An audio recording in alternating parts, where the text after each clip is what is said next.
Sarah Mitchell stood at the window of her hotel room in Millbrook, Colorado, staring down at the high school parking lot.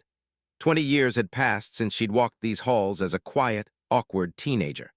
20 years since she left this small town with nothing but her mother's encouragement and a burning need to prove herself to everyone who'd ever doubted her. The reunion invitation had arrived 6 months ago. She almost threw it away. Almost. But something made her hold on to it, tuck it into her dresser drawer, and pull it out again and again. Maybe it was time. Maybe people had changed. Maybe she could finally go back and feel like she belonged. Sarah was different now. 20 years of military service, 2 combat tours, and a career as a decorated Apache helicopter pilot had transformed the shy girl into a woman of quiet confidence. Her uniform hung in the hotel closet, pressed and perfect, but tonight she was wearing something else, a simple black dress that fit her muscular frame perfectly. Her dark hair, once frizzy and unmanageable, fell in sleek waves down her back. Her green eyes, which classmates had once mocked as weird and spooky, now held the steady gaze of someone who'd made impossible decisions at 30,000 feet. She picked up her phone and checked the time, 6:30. The reunion started at 8. She had an hour and a half to sit with her thoughts. The memories came flooding back, unbidden and unwelcome. High school had been brutal for Sarah. She wasn't pretty enough, not popular enough, not athletic enough. She was too smart for the athletes, but too awkward for the academic kids. She spent lunch in the library instead of the cafeteria. She ate alone. She sat alone. She was alone. The bullying had been relentless, though nothing that would make the news or prompt an investigation. It was the small cruelties that hurt most. Whispered comments in the hallway, laughter that cut off when she walked into a room, being left out of group projects, or worse, included only to be assigned the busy work while others got the interesting parts. The way boys would pretend to ask her out as a joke, their friends laughing from around the corner. The worst had been Jennifer Hartley and her crew. Jennifer had been the queen of Millbrook High, blonde, wealthy, beautiful, and cruel in the way that only teenage girls seemed to master. Jennifer had made a sport of cutting Sarah down. Not just Sarah, but anyone she decided wasn't worthy of her attention. Sarah had left Millbrook right after graduation without looking back. She joined the army on a whim, really. Her guidance counselor had nearly choked when she announced it in the office. "You," he'd said, his voice dripping with skepticism. "A soldier." That disbelief had fueled her. It still did if she was honest. She'd gone through basic training, then officer candidate school. She'd earned her wings as a pilot, had been selected for the elite Apache helicopter program. She'd flown combat missions over Afghanistan and Iraq. She'd made split-second decisions that saved lives and, yes, ended lives too. She'd been promoted to major. She'd received medals and commendations. She'd built a life that was meaningful and purposeful. But none of it had erased the feeling she carried deep in her chest. The feeling of not belonging, of being the outsider, of being underestimated and dismissed. She wondered who would be at the reunion tonight. Probably Jennifer. Jennifer had always seemed like the type to stay in Millbrook, to marry a local boy, to run a boutique or something equally predictable. The thought made Sarah feel a complicated mixture of satisfaction and shame. She wasn't supposed to feel superior. She wasn't supposed to want to prove anything anymore. She was supposed to be past all this. But she wasn't. Sarah checked her reflection in the mirror. She looked good, more than good. She looked confident and capable and beautiful in a way that had nothing to do with makeup or hairstyles. It was the bearing of someone who'd accomplished something real in her life. Still, there was a tremor in her hands as she slipped into her heels. There was a flutter of anxiety in her stomach as she checked her appearance one final time. She was Major Sarah Mitchell, Apache pilot, veteran of 2 wars, and she was terrified of walking into her high school gymnasium. She took a breath, put her shoulders back, lifted her chin. It was time to go home. The gymnasium hadn't changed much. The same tired bleachers, the same faded blue and gold banners on the walls. Long tables had been set up with name tags and plastic cups of punch. A DJ stood in the corner, playing hits from the 90s and early 2000s, the same songs everyone had danced to at prom. Sarah had walked in alone, deliberately arriving early. She didn't want to make an entrance. She wanted to slip in quietly, get a drink, find a corner. She was already holding her second cup of punch when they arrived. The Jennifer Hartley fan club, she called them. Jennifer, still blonde but now with an expensive-looking cut and highlights that had probably cost more than Sarah's monthly apartment rent. Jennifer's best friends from high school, Ashley and Madison, the names tumbling back into Sarah's memory like they were burned there. They looked good, all three of them. They looked like they'd had comfortable lives. They looked like they'd never had a moment of doubt. Jennifer's eyes passed right over Sarah at first. Then something flickered, a moment of confusion. Her gaze came back. "Oh my God," Jennifer said, her voice carrying across the gymnasium in that same distinctive way it had in high school, loud enough to get everyone's attention. "Is that Sarah Mitchell?" "Here we go," Sarah thought. "Sarah, right?" Jennifer continued, walking over with her friends trailing behind like satellites. "I almost didn't recognize you. Did you do something with your hair and your eyes? They looked different." It was a test, Sarah realized. This was how Jennifer operated, had always operated. She'd offer a compliment that was actually an insult, wrapped up in a tone that suggested concern. It was a masterclass in passive-aggressive cruelty. "Hey, Jennifer," Sarah said quietly. She didn't smile, but she didn't stiffen either. She just stood there, calm and steady. "So what have you been up to?" Jennifer asked. "Please tell me you didn't move back to Millbrook." Ashley and Madison giggled right on cue. "No," Sarah said, "I've been in the Army." She said it simply, without fanfare or expectation of response. There was a pause. Then Jennifer laughed, a sound like wind chimes made of ice. "The Army," she said. Oh, that's actually perfect. I can totally see you following orders and doing exactly what you're told." She exchanged glances with her friends, who laughed. "What are you, like a secretary or something? Do they even let women do anything interesting in the military?" Sarah had heard this before many times. It was part of the job, really, the dismissal, the assumptions, the condescension. She'd learned not to let it touch her. "I'm a pilot," Sarah said. "Apache helicopters." She watched Jennifer's face. There was a moment where Jennifer didn't know what to do with this information. An Apache was a weapon of war. It wasn't a secretary's job. It was a position of authority, of responsibility, of real skill and training.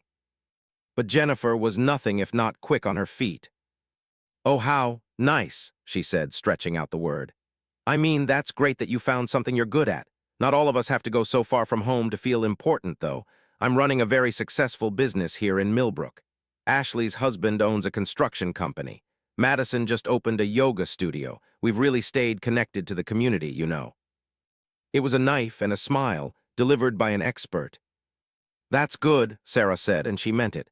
She wasn't being sarcastic, though Jennifer didn't seem to believe her. "Well, it was nice seeing you," Jennifer said, already turning away. "Enjoy the reunion. Maybe you'll meet someone tonight. You know, someone who appreciates a woman in uniform." She said it in a way that made uniform sound like a costume, like Sarah was playing dress-up. As Jennifer and her friends walked away, still laughing, Sarah felt something shift inside her chest. Not anger, exactly. Not hurt, though there was some of that. It was more like confirmation. Some people didn't change. Some people were frozen in amber at 17, forever playing the same games, hurling the same insults. Sarah set down her punch cup and decided to leave. The reunion had been a mistake. Nothing good was going to come from this. She was walking toward the exit when her phone buzzed in her clutch. A text from her commanding officer. "Call when you can. Situation developing." Sarah stepped outside into the cool Colorado night and dialed. When she heard the news, everything changed. Colonel James Patterson had been Sarah's commanding officer for the last 3 years. He was a career military officer, gruff and demanding but fair. Sarah respected him more than almost anyone she knew. "We've got a situation," he said without preamble. "Intelligence reports say we've got a situation developing in the northeastern sector. American ground forces are pinned down. They're requesting air support." "Now," Sarah said, "Sir, I'm on leave. I'm not mission ready." "I know where you are," he said. "Mitchell, I wouldn't call if this wasn't critical. The ground team has 3 wounded and they're taking heavy fire. We need an Apache in the air in the next hour, and you're the closest qualified pilot we've got. There's a National Guard installation 45 minutes north. Hello's waiting. Full ordnance."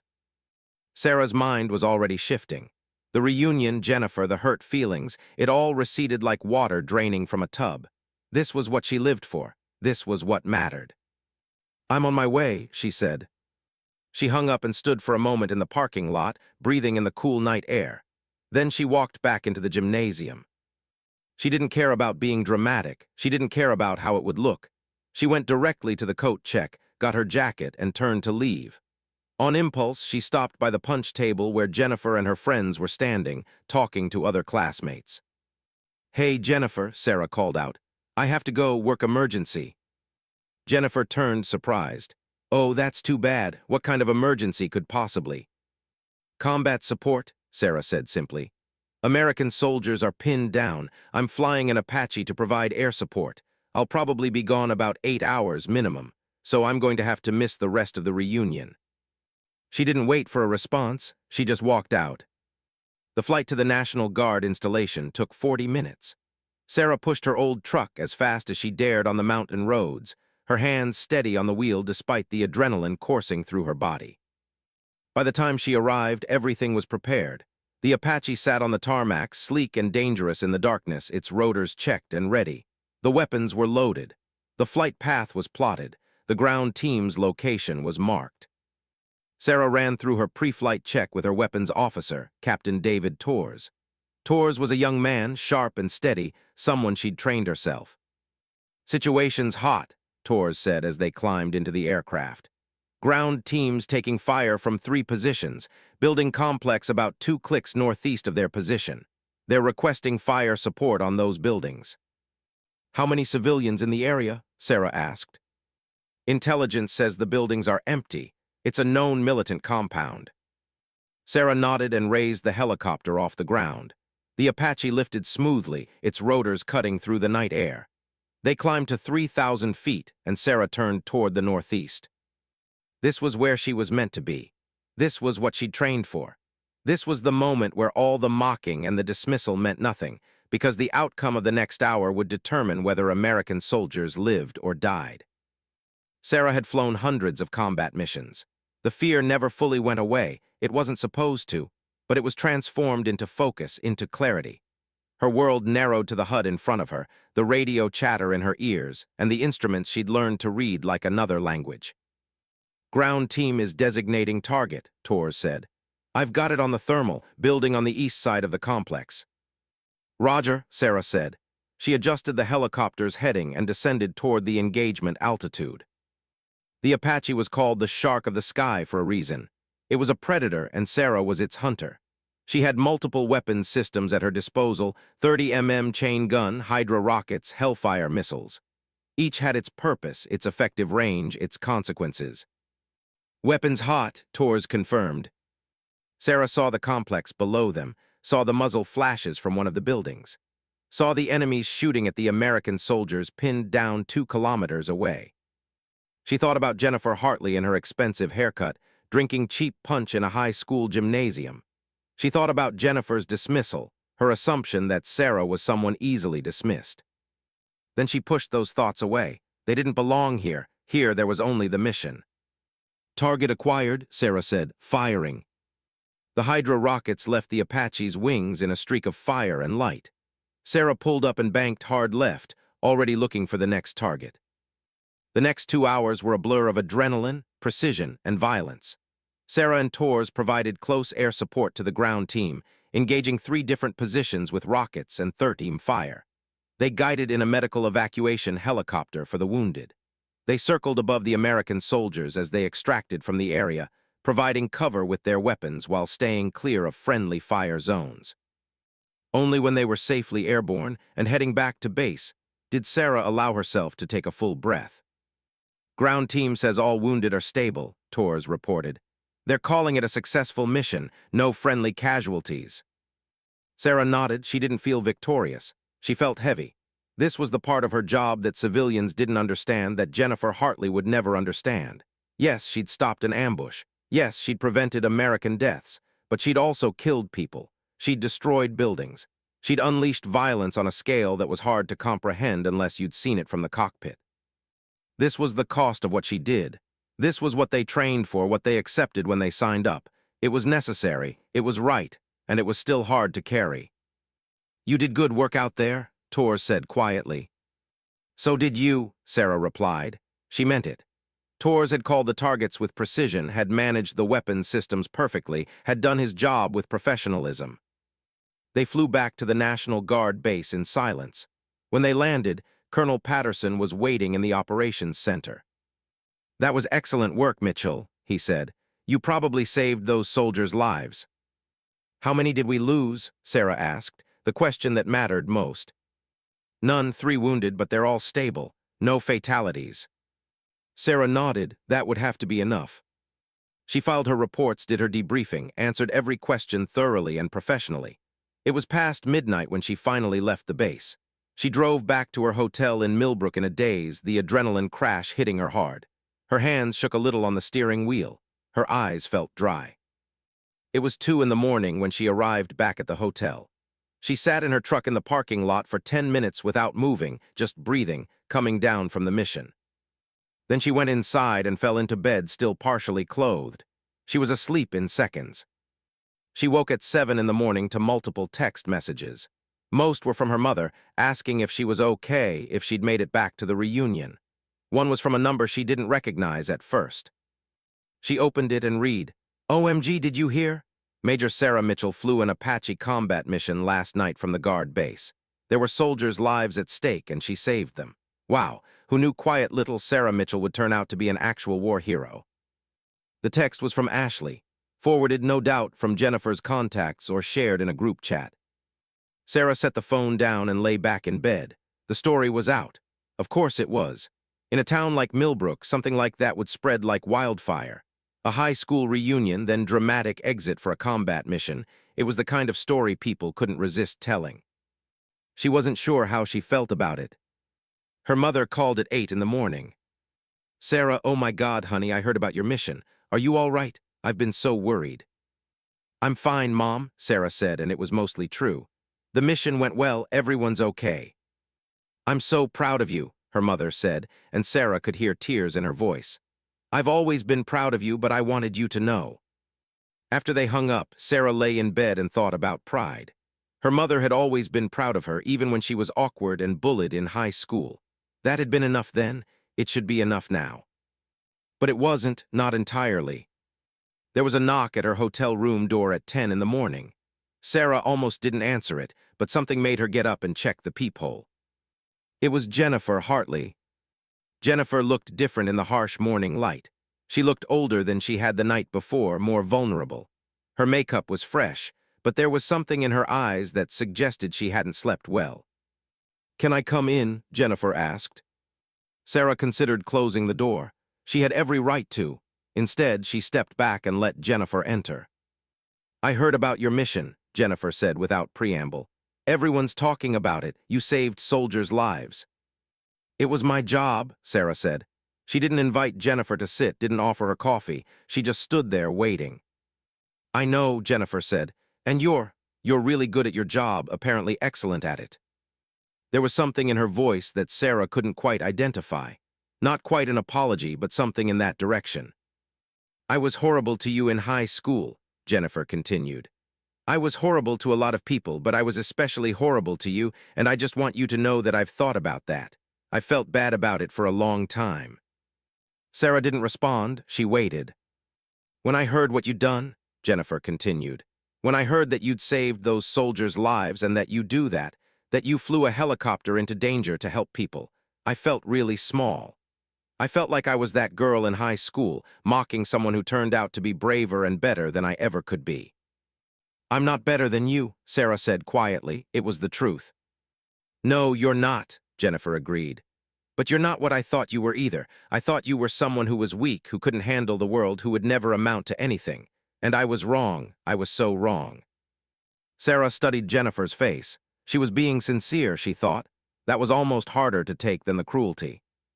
"People change," Sarah said. "I've changed, you might have too." "I hope so," Jennifer said. "I really do. I wouldn't want my daughter growing up to be the person I was in high school." That surprised Sarah. "You have a daughter." "Two, actually, and a son. They're 8, 6, and 4. Jennifer smiled. "They're monsters, every one of them, but they're teaching me about kindness in a way I never learned in high school." Sarah nodded slowly. "I don't expect you to forgive me," Jennifer said. "I just needed you to know that I've thought about it, and that I'm proud of what you've done, even if I don't deserve to be." After Jennifer left, Sarah sat on her hotel bed and tried to process the conversation. She felt, not lighter exactly. The weight of her job, of the lives she'd taken and saved, was still there, but something had shifted. Maybe Jennifer was just experiencing guilt, or trying to make herself feel better. Maybe this would mean nothing. But there was also the possibility that she was being genuine, that she'd actually grown and changed the way Sarah had. People were complicated. Forgiveness was complicated. Sarah decided she wasn't ready to decide what to do with Jennifer's apology. Maybe she would be eventually, or maybe not. Sarah decided to go back to the reunion that evening, not to make a point, not to prove anything, but because she realized that hiding from her high school wasn't the same as being free from it, and she wanted to be free. She dressed carefully in her army uniform this time. She'd brought it with her for a reason, even though she hadn't consciously admitted it to herself. There was nothing wrong with wearing her uniform, and it was the most honest way to present herself. The gymnasium was fuller tonight. The energy was different, more relaxed, more genuine. People had drunk enough to be past their initial self-consciousness. When Sarah walked in, people noticed. She could see the moment when someone recognized her, saw the uniform, and started whispering to someone else. The story had traveled, magnified, and transformed by retelling the way stories do in small towns. But Sarah didn't let it bother her. She found the punch table and got a drink. She found an empty corner and stood there comfortably, watching people reconnect with their younger selves. An older man approached her. She recognized him as Mr. Henderson, who'd taught history in their high school. "Major Mitchell," he said, extending his hand. "I heard about your mission. That was extraordinary." "Thank you, sir," Sarah said, shaking his hand. "How have you been?" They talked for 10 minutes about teaching, about changes in the school, about retirement. It was easy and pleasant. When Mr. Henderson excused himself, Sarah felt settled in a way she hadn't before. Over the course of the evening, several people came up to her. Some she remembered, some she didn't. A few actually apologized for being unkind in high school. Most just wanted to hear about her military service, about flying Apache helicopters, about combat. Sarah told them what she could, keeping it real but not graphic.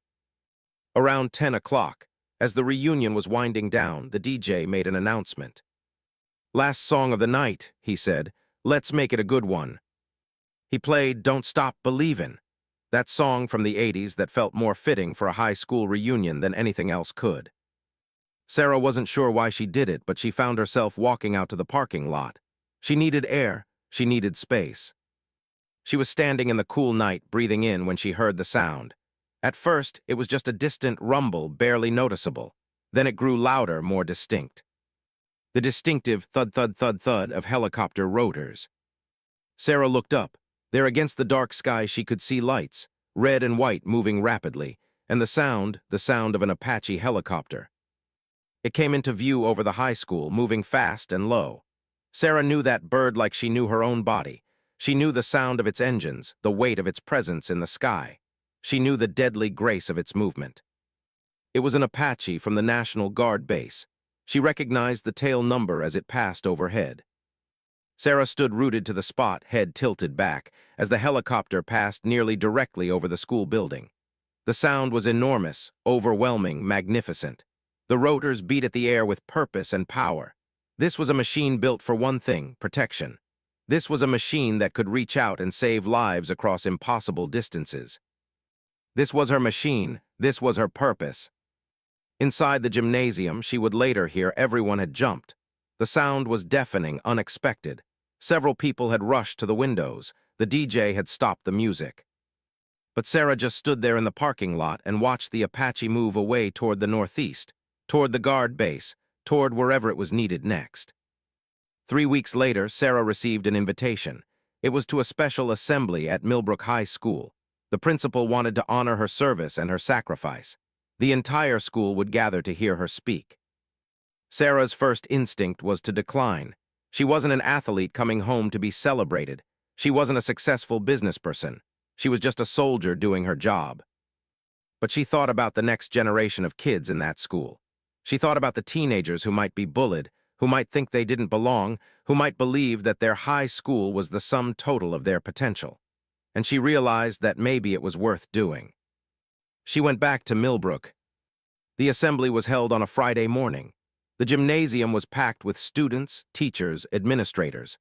Sarah stood backstage in her dress uniform, her medals displayed on her chest, and felt the weight of what was about to happen. The principal introduced her with glowing words. Sarah walked out to applause that made her ears ring. She stood at the podium and looked out at a sea of teenage faces. Some were familiar. They were younger versions of the people she'd known. Some were new, of course. Every face was different, every story different, every potential future unwritten. "I don't like talking about myself," Sarah began. "But Principal Adams asked me to come here today because apparently I did something worth talking about. I flew a helicopter that saved some soldiers' lives, and that's my job. It's what I'm trained to do." She paused. "But I want to tell you something that's not about Apache helicopters or military service. I want to tell you about being a teenager in Millbrook, Colorado, in the year 2000. She watched some of the older teachers shift, understanding where this was going. "I was not a popular kid," Sarah continued. "I was awkward. I was shy. I didn't belong in the cafeteria or at football games or at the parties that apparently everyone but me was invited to. There were kids who mocked me. There was a girl who made it her personal mission to make sure I understood that I didn't measure up." She saw Jennifer Hartley sitting in the back row, watching intently. "That girl hurt me," Sarah said calmly. "Not because she was a bad person, but because I gave her the power to. I believed in some way that what she thought of me was true. I believed that I wasn't good enough, that I didn't belong, that I should be ashamed of who I was." Sarah's hands were steady on the podium. "But here's the thing about high school," she said. "It's not real life. It's a small, intense, artificial world where the rules are different from anywhere else. The kids who are at the top of that world, some of them stay at the top, some of them don't. And the kids who are at the bottom, some of them stay at the bottom, but most of them don't. Most of them go out into the world and discover that there are places where they belong. There are people who need what they have to offer. There are dreams they can actually achieve." She looked directly at the students. "If you're being bullied right now, if you feel like you don't belong, if you think high school is proof that you're not good enough, I'm telling you that's a lie. A temporary, painful lie, but a lie nonetheless." Sarah told them about joining the military, about discovering that she was good at something, about finding purpose. She told them briefly and carefully about the soldiers she'd saved. "I'm not special," she said. "I'm not a superhero. I'm just someone who found a path that worked for me. And that path would have been impossible if I'd believed what the people in this school told me when I was 16 years old." When she finished speaking, there was silence. Then the applause started, from the students, from the teachers, even from some of the people she'd gone to school with who'd shown up to watch. After the assembly, Sarah was surrounded by students wanting to talk to her, wanting to ask questions, wanting to tell her their own stories of not belonging. An 8th-grade girl cried and said Sarah had given her the courage not to hurt herself. A junior boy thanked her for proving that it was okay to be different. It was exhausting and meaningful in equal measure. That afternoon, Sarah returned to her hotel to pack. She was leaving the next morning. She had to report back to base. But she decided to take a walk through the town first, to say goodbye to the places she remembered. She found herself at the edge of town, at the overlook that teenagers used to sneak out to. It was a spot with a view of the whole valley, the mountains beyond, the endless sky. As she stood there, breathing in the thin mountain air, she heard the unmistakable sound of helicopter rotors.